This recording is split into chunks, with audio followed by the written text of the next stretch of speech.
Selamat datang di YouTube channel Podcast Semi Horor. Sebelum mulai mendengarkan, silakan klik tombol subscribe dan nyalakan tombol notifikasinya. Jangan lupa untuk gunakan headset kalian dan selamat mendengarkan.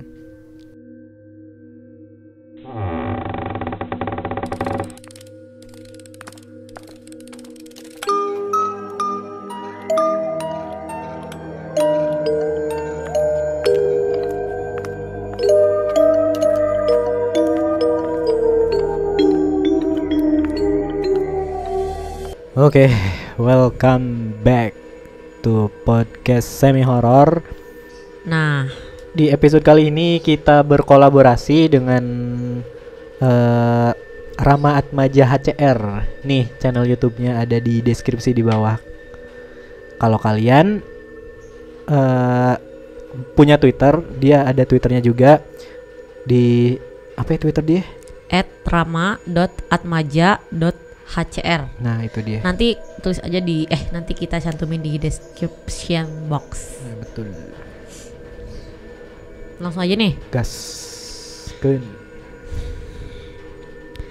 Emak, jangan kubur jasadku. Mati suri. Nah, ini utas ini ditulis oleh Rama Atmaja sendiri. Ya. Desa Nelayan Baru, September 1996. Terlihat sosok anak kecil tengah asik bermain bola di lahan kosong dekat rumahnya. Usia anak ini sekitar 5 tahun. Sebut saja namanya Andi. Andi anak nomor 3 atau anak terakhir. Tubuhnya kurus kering, bawaan dari lahir. Namun tak membuatnya patah semangat dan terus bermain layaknya anak-anak seusianya. Lewatlah Budi, anak yang berumur 3 tahun lebih tua dari Andi. Dia mengajaknya main sepak bola ke lapangan. Si Andi kecil yang polos mengikuti ajakan temannya, dan sore itu juga keduanya berangkat. Mereka pun berjalan dan kala melihat teman sebayanya tengah bermain, Budi pun mengajaknya. Akhirnya berangkatlah ke-6 anak ini menuju lapangan sepak bola. Andi, Budi, Endro, Wira, Sandi, dan Lingga. Kurang lebih menempuh 15 menit untuk sampai di lapangan bola yang mereka tuju dengan berjalan kaki. Tak lama lagi sampai, namun terdengar suara sorakan yang begitu ramai, membuat mereka penasaran dan berlarian. Tetapi ketika lapangan bola terlihat, terukir sebuah kekecewaan. Mereka mendapati lapangan bola yang sudah ramai orang karena sedang adanya turnamen antar warga. Mereka menghentikan larinya, berjalan lemas dan saling menatap. Main di sana aja yuk, teriak Lingga menunjuk ke area gedung Belanda. Ya sudah, ayo, jawab Budi sambil melihat ke arah teman-temannya dan dijawab dengan anggukan. Raut wajah mereka kembali cerah, tersenyum dan kembali berlari. Mereka berenam berlarian untuk sampai di tempat tersebut dan sesekali tertawa girang. Sampai lahan kosong di depan gedung Belanda. Andi terdiam, menghentikan langkah kakinya. Wajahnya kembali memancarkan kecemasan. Apa boleh main di sini? Tanya Andi. Tak apalah, kan gedung kosong, tak ada apa-apa, jawab Lingga sambil melambai ke arah Andi yang tertinggal. Tak ada satu orang pun di dekat gedung Belanda, sepi. Karena semua orang berkumpul di lapangan sepak bola. Mereka berhompimpa untuk membuat 2 kelompok yang akan mulai bertanding. Setelah menemukan anggotanya masing-masing, kedua tim meletakkan sendalnya sebagai batas gawang. Mereka berenam mulai memainkan sepak bola. Andi menjadi penjaga gawang di bagian utara, sedangkan Lingga menjadi penjaga gawang di bagian selatan. Mereka berlima begitu asik bermain.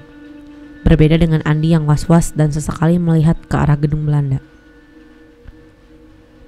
Andi merasa ada mata yang mengawasi dari dalam gedung, yang tepatnya berada di lantai 2. Membuatnya tak fokus bermain dan gagal menangkap bola. Di, fokus dong, kita kalah telak nih, ujar Budi dan dijawab anggukan sama Andi. Saking asiknya bermain, waktu suruh pun terlewat. Mereka tak sadar kalau ada sesuatu yang terlihat merasa terusik. Bagian lapangan sudah sepi, tak ada orang lagi. Orang-orang sudah pindah ke rumah masing-masing. "Hei bocah, apa yang kalian lakukan di sini? Pulanglah. Di sini bukan tempatmu." Terdengar suara yang begitu berat dan menggema. Tetapi tidak ada satu orang pun di dekat area itu. Sontak mereka lari tunggang langgang. Namun berbeda dengan Andi yang memilih diam. Andi bingung antara rasa takut akan suara tanpa rupa dan takut kalau bolanya hilang. Sedangkan bola milik Andi berada tepat di bawah gedung bekas peninggalan Belanda. Budi yang kaget kala mendengar suara itu tak sengaja menendang bola. Dia asal nendang, lalu lari tak memikirkan teman-temannya. Mereka berlima berhenti karena tahu kalau Andi tertinggal. Budi memalingkan wajahnya ke belakang, melihat Andi yang berdiri dengan kaki bergetar. "Bud, antar aku untuk ngambil bolanya. Itu bolaku yang kamu tendang," teriak Andi dengan raut wajah hampir menangis. Budi hanya terdiam, tak menjawab dan menunjuk anak lain. Mereka pun saling tunjuk dan tak ada yang berani mendekati Andi untuk mengambil bola. Melihat reaksi temannya yang seperti itu, Andi memberanikan diri mendekati gedung tersebut dan mengambil bola miliknya. Andi berlari dan diam sejenak ketika sampai di depan bola miliknya. Dengan perlahan dia menunduk mengambil bola. Sedangkan raut wajahnya kian memerah. Keringatnya bercucuran menetes ke bola yang akan dia pegang. "Brok!" Terdengar suara pintu yang dibanting begitu keras. Seperkian detik, Andi menutup matanya karena ketakutan.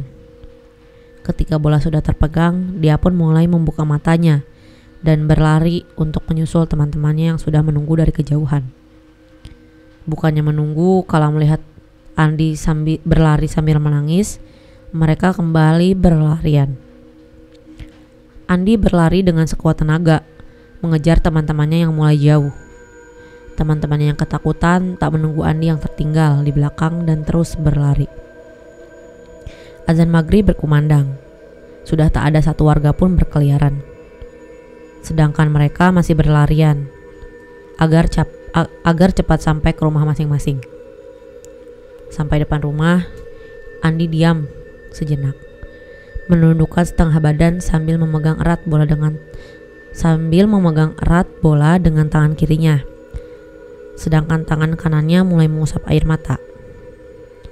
Andi kembali meluruskan anggota badannya sambil melihat ke arah rumah yang sudah dinyalakan lampu petromak.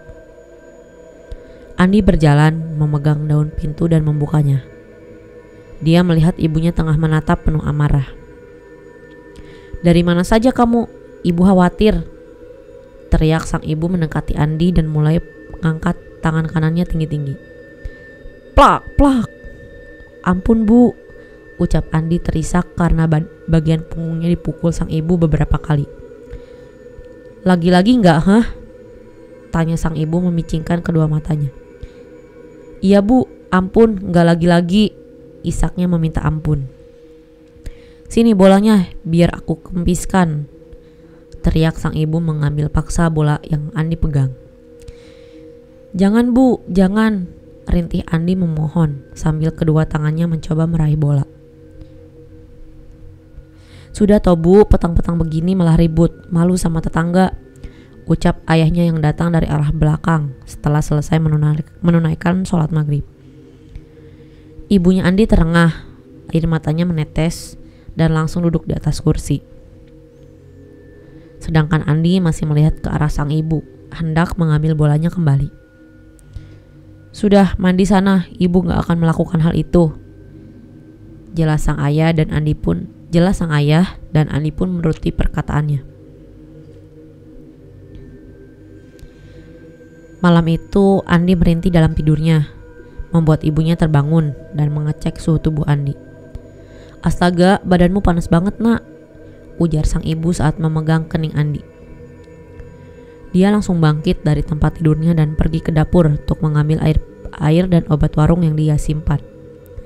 Lalu kembali ke kamar dan mencoba untuk membangunkan Andi, menyuruhnya meminum obat. Sang ibu memegang kepala anaknya, menyuruhnya duduk dan memberikan gelas berisi air putih beserta obat penurun panas.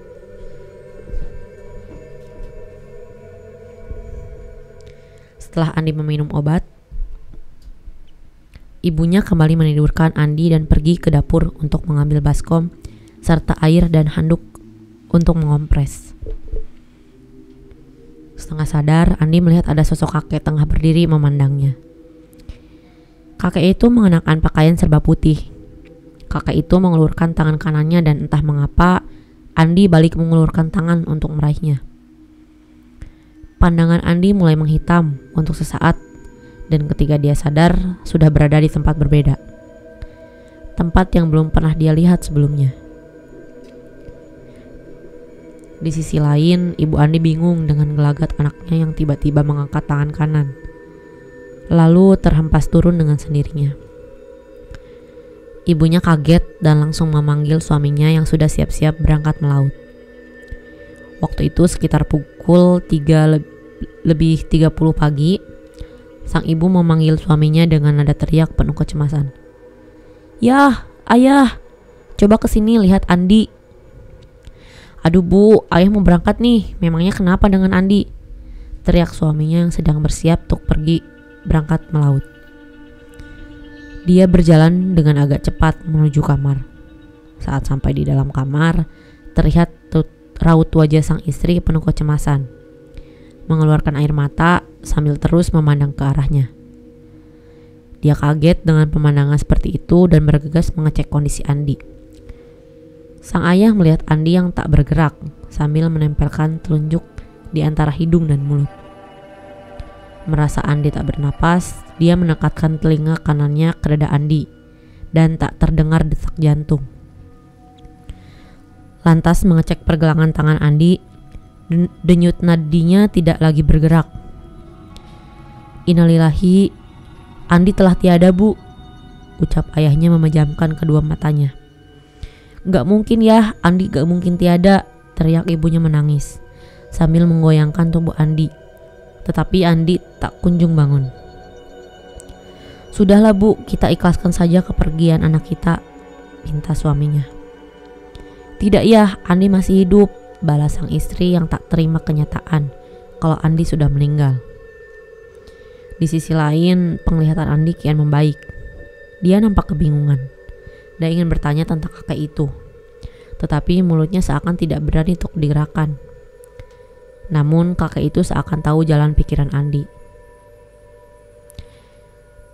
"Di sini adalah tempat orang-orang yang bersekutu dengan iblis," ucap kakek itu menatap Andi. "Lihatlah, mereka tengah disiksa," ucapnya lagi memalingkan wajah sambil menunjuk lurus ke depan. Andi mengikuti arah yang ditunjuk kakek tersebut dan tiba-tiba terlihat dengan jelas orang-orang yang tengah disiksa. Laki-laki, perempuan, tua, dan muda. Mereka disiksa dengan sangat pedih tanpa adanya belas kasih. Kakek itu menggandeng tangan Andi dan menjelaskan siksaan-siksaan yang dialami oleh orang-orang tersebut. Namun entah mengapa Andi tak merasakan takut dan terus mengikuti sang kakek sambil terus mendengarkan apa yang kakek tersebut jelaskan. Di tempat berbeda, nampak rumah Andi ramai orang berdatangan. Tangis haru mulai terdengar. Sanak saudara, kerabat, dan para tetangga mulai berkumpul di rumah untuk bertaziah. Berjam-jam telah berlalu. Jasad Andi sudah siap dikebumikan. Isak tangis pun masih menyertai pengiringan jenazah sampai ke tempat pemakaman. Dengan segera jasad Andi dikebumikan dan tak lama para warga mulai pulang, meninggalkan area pemakaman. Sedangkan sanak saudara masih tinggal di area pemakaman untuk tahlilan sebelum pulang. Di sisi lain, Andi yang telah diperlihatkan semua siksaan orang-orang itu lantas dibawa ke suatu tempat. Dia dibawa ke salah satu desa, di dalamnya ramai orang beraktivitas. Tetapi anehnya, warga di sini melihat ke arah Andi dengan tatapan sinis. Kakek itu menghentikan langkahnya kala sampai di salah satu rumah. Dia berdiri memandang lurus ke arah rumah. Dia berdiri memandang lurus ke arah rumah. Andi memandang sang kakek tanpa berucap sedikit pun. Ini rumah kakek, ucapnya memalingkan wajah ke arah Andi sambil tersenyum. Maaf, kakek lupa memperkenalkan diri. Panggil saja kakek Lawuk. Timpanya tersenyum dan mengajak Andi masuk ke dalam rumah yang terbuat dari papan kayu. Saat masuk ke dalam rumah, nampak seorang nenek tengah duduk di ruang tamu. Dia memandang ke arah sang kakek sambil berujar, "Ki, kenapa membawa tamu dari bangsa mereka?" "Iya nih, sesekali kita tunjukkan kalau kita ini ada," jawab sang kakek. "Oh iya sudah, mending Aki makan dulu," pinta sang nenek. "Iya nih, tahu saja kalau Aki lapar," balas kakek tersenyum. "Tapi jangan kasih dia makan, karena dia berbeda dengan kita," timpa sang kakek melirik ke arah Andi, sedangkan sang nenek menjawab dengan anggukan dan langsung pergi ke arah belakang. Kakek itu duduk bersila di atas lantai, sedangkan di depannya ada meja kecil. Andi masih bingung dan dia berjalan ke arah jendela itu untuk melihat aktivitas para warga yang terlihat asing baginya. Dia melihat kebanyakan lelaki bertelanjang dada, sedangkan untuk perempuan mengenakan kemben. Mereka mengenakan kain bermotif batik yang terikat di atas pinggangnya sampai area lutut. Untuk para lelaki di bagian kepala terikat sebuah kain dan perempuannya mengikat rambut atau ada yang disanggul. Andi mendengar langkah kaki kecil dari arah belakang, membuatnya mengalihkan pandangan. Dilihatnya ada anak kecil keluar dari kamar untuk menemui sang kakek. Anak itu duduk berhadapan dengan sang kakek dan terjadi pembicaraan dengan nada berbisik, membuat Andi tidak bisa mendengar apa yang sedang mereka bicarakan. Anak itu mengangguk, kemudian berdiri dan mulai berjalan ke arah pintu. Tetapi sesekali melihat ke arah Andi dan lanjut berjalan hingga keluar rumah. Tak lama dari arah dapur, sang nenek membawa beberapa makanan dan minuman. Mereka berdua pun menyantap hidangan tersebut tanpa menawari Andi untuk ikut bergabung dengan mereka. Tak lama, anak itu pun kembali. Dia berdiri di antara sang kakek dan nenek. Anak itu dan si kakek saling menatap dan dia menganggukkan kepalanya. Lalu si kakek balik mengangguk dan mempersilahkan anak itu untuk duduk dan bergabung dengannya. Kini wajah ketiganya menoleh ke arah Andi sambil tersenyum. Andi yang seakan tak bisa berucap hanya memandang heran ke arah mereka. Dan pandangan matanya kembali gelap. Andi mendapati tubuhnya susah untuk digerakkan, seakan ada sesuatu yang mengikatnya, seperti kain yang berlapis yang menutup semua area tubuh. Dia susah mengambil nafas, namun telinganya mendengar suara samar-samar orang berbicara. Duk, terdengar suara seperti papan yang terpukul sesuatu. Dia merasa ada kain yang menutup wajah. Wajahnya sendiri menempel dengan sesuatu yang entah apa itu. Di bagian belakang kepala, punggung, dan kaki, dia merasa ada sesuatu yang mengganjal. Andi mengeliat dan menempelkan wajahnya ke sesuatu yang ada di depannya itu, sampai merasa kain yang menutupi wajahnya bisa terbuka. Lalu disusul dengan masuknya cahaya dan Andi mendorong kuat-kuat sesuatu yang mengganjal kedua hidungnya dengan cara mengeluarkan nafas dari kedua hidung dengan sangat kuat, lalu bisa mengambil udara untuk bernafas. Andi tak begitu mengerti dengan kondisinya saat itu. Dia hanya bergeliat sedikit dan sesuatu yang menutup matanya lepas. Dia bisa melihat cahaya yang masuk di antara kegelapan. Dia melihat ada tangan yang masuk dan membuka sesuatu yang membuat cahayanya masuk kian melebar.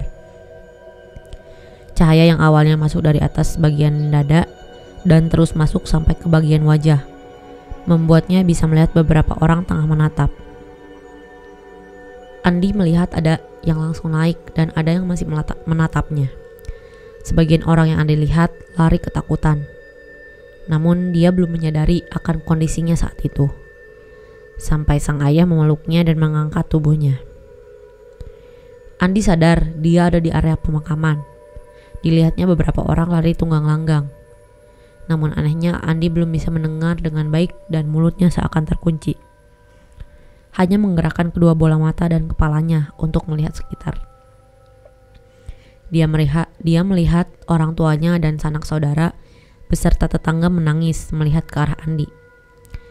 Ibunya mengambil Andi dari pelukan sang ayah sambil sekali menciumi wajahnya. Entah apa yang mereka bicarakan, Andi tak begitu fokus untuk mendengar.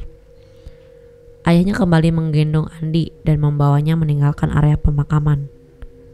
Andi merasa begitu lelah dan kembali memejamkan kedua matanya untuk tidur. Dan saat terbangun, dia sudah mendapati dirinya tidur di atas ranjang dengan pakaian yang biasa dikenakan. Dilihatnya ada ayah dan ibunya. Andi ingin bertanya, namun suaranya tak keluar. Lalu dia melihat kedua orang tuanya saling menatap dan terjadi sebuah perbincangan. Ibunya langsung keluar kamar dan kembali membawakan makan untuk Andi. Ibunya menyuapi Andi dan Andi membuka mulutnya untuk makan. Sedangkan bola matanya melihat ke arah sang ayah yang masih menyimpan raut wajah cemas. Hari demi hari dilalui seperti biasa. Dan perlahan kondisi Andi bisa pulih seperti sedia kala. Dia menjadi sosok yang murah senyum dan mudah tertawa, membagi pribadi yang lebih ceria. Tetapi tawa dan senyumnya seakan menyimpan sesuatu ketakutan dan rasa pedih yang menyayat hati. Mungkin sebagian orang banyak yang tak menyadari akan hal itu, tetapi senyum dan tawa Andi tak seperti dulu. Saat itu Andi sedang bermain dengan temannya, dan salah satu temannya ada yang menceritakan perihal arwah Andi yang mendatangi rumah dan memberitahukan kalau sebenarnya belum meninggal. Andi memilih diam dan mendengarkan apa yang temannya jelaskan. Saat pulang dia bertanya perihal itu pada sang ibu. Ibunya tersenyum dan menjelaskan malam itu, malam setelah Andi dikebumikan. Awalnya terdengar beberapa ketukan di pintu. Tetapi setelah membuka dan melihat keluar, tidak ada orang sama sekali. Pintu kembali diketuk dan kembali dibuka, namun hasilnya tetap sama. Pintu kembali diketuk, tetapi orang rumah tak ada yang membukanya. Hingga terdengar suara setelah ketukan. "Mak, Andi masih hidup." Sontak mereka merasakan takut setelah mendengar suara tersebut. Namun memilih diam dan tak lama suara ketukan itu kembali hilang. Tetapi tak lama suara ketukan pintu kembali terdengar dan terus terdengar. Ada jeda di antara 3 ketukan itu. Hilang untuk beberapa saat dan kembali terdengar. Ketukan demi ketukan di pintu terus terdengar hingga kembali mendengar suara, "Mak, jangan kubur jasadku." Mendengar hal itu, ibunya Andi langsung ingin menghampirinya, namun ditahan oleh suami. Mendengar hal tersebut, ibunya Andi langsung ingin menghampirinya, namun ditahan oleh sang suami. Sang istri meronta dan berucap kalau Andi belum meninggal. Dia menangis, sedangkan suaminya sedikit kebingungan karena sang istri tak kunjung sadar kalau anaknya sudah meninggal. Akhirnya dengan terpaksa dia menuruti sang istri dan seakan percaya kalau Andi masih hidup. Dari situ istrinya bisa kembali tenang dan di pagi buta dia membawa serta tetangga dan para warga untuk mendatangi area pemakaman. Sampai di tanah Andi dikebumikan, ibunya masih tak percaya kalau Andi sudah meninggal dan berontak untuk berusaha membongkar kuburannya. Dengan terpaksa, sang suami yang dibantu beberapa warga membuka kembali kuburan Andi dan ternyata benar kalau Andi masih hidup. Feeling ibu ya. Iya, emang the power of feeling ibu. Siapa yang mengetuk pintu dan memberitahukan kalau aku masih hidup? Kalau itu aku, sejak kapan aku memanggil ibu dengan sebutan emak? Gumam Andi dalam hati. Sekian untuk cerita Andi dan terima kasih setelah membaca dan mendengarkan cerita ini sampai selesai. Di desa nelayan baru ada Andi, dan di desa nelayan lama pun pernah ada, tetapi seorang nenek. Nih ceritanya. Nenek itu meninggal dan ada warga yang mengabarkan meninggalnya di musola. Tapi belum selesai mengabarkan, ada saudara si nenek datang dan memberitahu kalau sang nenek telah jadi meninggal. Kabar duka yang sebelumnya telah disebarkan, kembali orang itu memberikan kabar kalau yang meninggal tak jadi meninggal, dan kembali untuk mendatangi rumah sang nenek karena kurang yakin. Namun hasilnya benar, nenek itu kembali hidup. Setelah beberapa hari nenek itu kembali meninggal, dan orang ini kembali mengumumkannya di musola. Nenek A kembali meninggal dan yang ingin bertaziah bisa mendatangi rumahnya. Belum mematikan mic, salah satu keluarganya kembali datang dan mengabarkan kalau nenek itu kembali hidup. Nenek A hidup lagi dan tak jadi meninggal lagi, ucap orang yang mengabarkan hal tersebut ke pengeras suara yang ada di musola. Selang beberapa hari, nenek itu kembali meninggal. Tetapi kali ini tak langsung diumumkan. Merasa sudah memakan waktu berjam-jam dan nenek tersebut tak kunjung lagi terbangun. Akhirnya kembali diumumkan. Nenek A kembali meninggal dan sekarang benar-benar meninggal. Untuk yang ingin melayat atau bertakziah tidak usah ragu karena kali ini benar-benar meninggal. Gitu katanya. Ada yang kayak gitu meninggal sampai 3 kali. Sopan kah begitu? Iya ya. Meninggal sampai 3 kali mungkin ada aja ya. Tapi yang bikin kesopan tuh yang ngumuminnya. Iya, sopan kah begitu? Udah kesel kali dia. Iya kali, ngumumin terus. Matinya nggak jadi. Nah itulah tadi sebuah utas dari Rama Atmaja. Dia ini penulis horor ya. Iya, penulis cerita horor. Cerita horor. Ya gitu. Ada di webtoon juga dia. Oh iya. Wattpad webtoon. Oh. Wattpad tau nggak? Tahu. Gitu. Iya. Nah, jangan lupa follow Rama Atmaja di Twitter. Tadi udah disebutin, bakal kita cantumin juga di deskripsi. Subscribe juga channel YouTube dia. Dia udah upload banyak tuh di channelnya cerita-cerita horor. Jangan lupa juga buat subscribe channelnya Podcast Semi Horor. Dengerin juga di Spotify. Jangan lupa nyalain juga notifikasinya. Ya. Nyalain lonceng notifikasinya di YouTube dan juga di Spotify. Follow Podcast Semi Horor di Instagram @podcastsemihoror dan juga di Twitter @pod_semihoror. Buat teman-teman yang pengen ngirim cerita, tinggal langsung aja klik tuh link di bio Instagram atau di Twitter kami ada. Boleh juga ke email podcastsemihoror@gmail.com. Atau kalian kalau mau DM juga boleh. Iya. Voice note juga boleh, nggak apa-apa, kita terima. Kalau mau cerita lewat telepon kayak di episode 16, boleh kalian kabarin aja kita di DM. Iya. Dan jangan lupa juga share ke teman-teman kalian biar mereka juga tahu kalau kita ada di YouTube juga. Iya, benar. Sampai jumpa di episode berikutnya.